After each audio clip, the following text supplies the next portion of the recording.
You know, sometimes it's worth celebrating just hitting rock bottom because once you're there, you literally have nowhere else to go but up. So today, Coinbase decided to do a little bit of a pop, 12% increase in the day on some news that you would think is ordinarily negative, right? And what is this news? Washington Post has it right here. Conveniently, I've got this preloaded article, almost like I rehearsed what I was going to say, huh? Coinbase to pay $100 million over lax money laundering safeguards. And I know what you're thinking. Cryptocurrency and money laundering? Where have we heard that before? Like I was saying, it's FTX. It's a safe and easy way to get into crypto. I don't think so. Before we take a dump on Coinbase, let me say in their defense, of all of the crypto platforms out there, I think they're the one that actually gives a shit about doing it right. Okay, so let's go ahead and read what this article has to say. It says Coinbase, the largest US-based cryptocurrency trading exchange, will pay a $50 million settlement to settle allegations from the New York regulators that it broke the law by failing to adequately guard against money laundering on its platform. So there is an anti-money laundering rule in the financial world. And for this institution to be accredited and act as though it's a bank or a store of currency, it has to abide by the Bank Secrecy Act, which means that it can't have any secrets.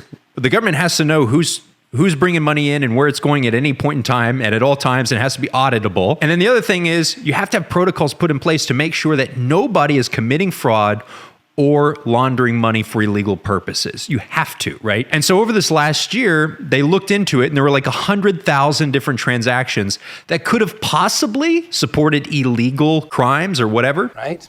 I take your dirty money and I slip it into the salon's nice, clean cash flow.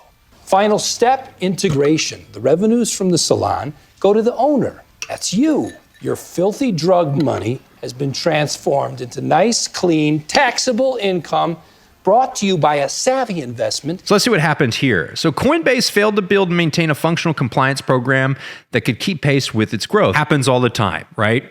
That's the cost of doing business. Move fast, make as much money as possible in a short amount of time. And yes, you know what? You're probably going to break things. And did they break anything here? So Coinbase problems ran deep enough that the state agency took what it described as an extraordinary step, installing an independent monitor at the company early last year. Even as its investigation progressed, to begin working on fixes, or even as I read that with such the wrong intonation. Moving on. State regulators found Coinbase's program to verify new users' identities, a requirement under banking law, was immature and inadequate. And personally, I do use Coinbase, so I can attest to this. It's probably true. The rest of the article is talking about the whole FTX debacle and why this is such a big deal.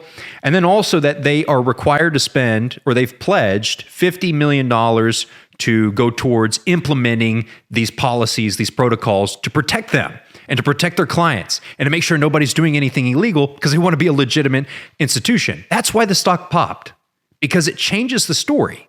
It changes the story of Coinbase, setting it apart from any other platform that could come onto the scene and compete. The more hoops you have to jump through, the harder it is to get to where you're going. So nobody else can just easily jump in the game and be like, whatever you're doing, I want to do that. Sorry, bud, but you can't. You have to do all the things that Coinbase had to do, and it's really expensive. It changes the picture of who they are today. But who were they yesterday before today's news? Well, they were a lackluster company. They weren't always when they started out. Let's look at where they actually started out. They started out in the upper mid $400 range, immediately started the decline. Look at this. Like immediately decided, you know what? Instead of this, we'll be a $200 stock. Is that okay? Pop up a little bit and it's like, oh, they're coming back. Nope, just kidding. Resistance up top, nothing but air to the bottom right here. Between 360 all the way down to 36 odd some dollars that they're worth now. Let me actually zoom in a bit. So if we calculate the losses from start to now, we see that the stock dropped more than 92%. Wow. I would be really shocked if anybody has held on from beginning all the way to now. So the question is, why did that happen, right? I know that had to have been your question is, well, why the hell did it drop so low to begin with? Was it because they were scammy? Was it because they seemed to be doing something illegal? The answer to that is no. People had this identity with cryptocurrency that it was the way of the future. There are areas within cryptocurrency, the technology is wonderful, wonderful applications. All of those applications are not being used to their fullest yet. So the cryptocurrency itself, the token, is nothing but a means of gambling or trading or up trading it to get money back, right? Nobody's holding a token with the purpose of utilizing in some fancy way in the future. It's, I want to buy this because I see the price is going up. And hopefully it'll keep going up. And then whenever it does, I'm going to sell, and then I'm going to sell it back for my currency and make money, hopefully. So we saw a tremendous amount of trading volume right as Coinbase IPO'd. And then short after they IPO'd, trading volume starts to decline. The entire cryptocurrency landscape, shitcoin, altcoins, all of the above and in between hit their peak and then quickly started crashing down. People sold out. They said, oh, this is a scam. This is a dumb game to play. People started going back to work. They didn't have those government checks to gamble away at. So it changed the volume. If we look at the business model of Coinbase, they're charging transaction fees per transactions of you buying and selling tokens and buying different tokens that they offer on their exchange platform. When the volume was no longer there are less transactions over time, and transactions cut down significantly, the future of their earning growth wasn't there anymore. Suddenly it looked like, well, if this is all they do, and it's a one-trick pony, granted, they do it really well, what really protects our investment and ensures that there's growth into the future? Well, we would need some other thing fundamental to their business that gives them more revenue on top of just these transaction fees. There's got to be something. Can I invest in businesses through Coinbase? Can I buy stocks through Coinbase? That would also be something.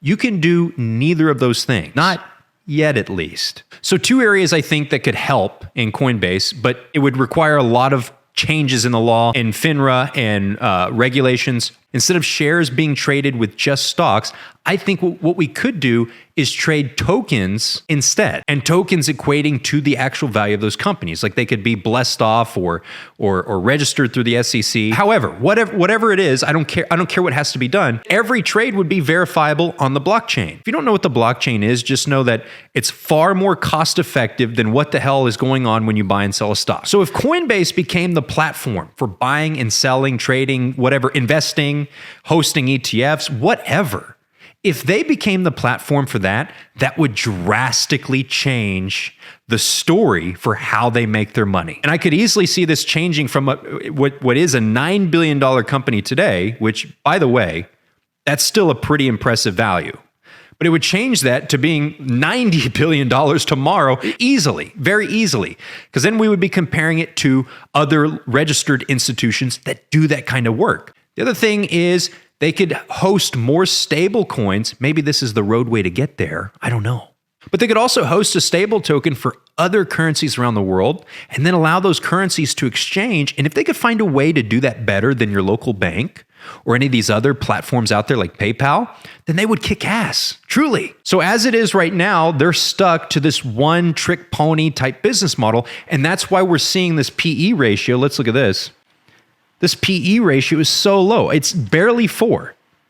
When you see a PE ratio less than 8 and it's in a tech / supposed to be a tech stock, that means that the expectation is future earnings will continue to go down and there's no growth. There's no growth in sight. People are just praying for it. We see that you're already getting a lot of bang for your buck. The problem is it's going to be less and less bang over time based on what we're seeing in this, how the stock is trading, and also based on what we're seeing in the PE ratio. That is indicative of whether something will grow or not. Truly is. So anyway, I hope this was a beneficial video for you to watch. I hope you got something out of it. I'm on a personal mission. By the end of this month, I'd like to hit 800 subscribers. If you think that I am worth 800 subscribers, then please consider subscribing. Also, likes and comments. Comment me with anything. Whatever you think I should do next or analyze next, ask me a question about a news story you saw. I will respond because I have such few commenters. That helps the algorithm, and maybe it will open up a conversation that we'll both enjoy. So anyway, thank you guys for watching. Take care.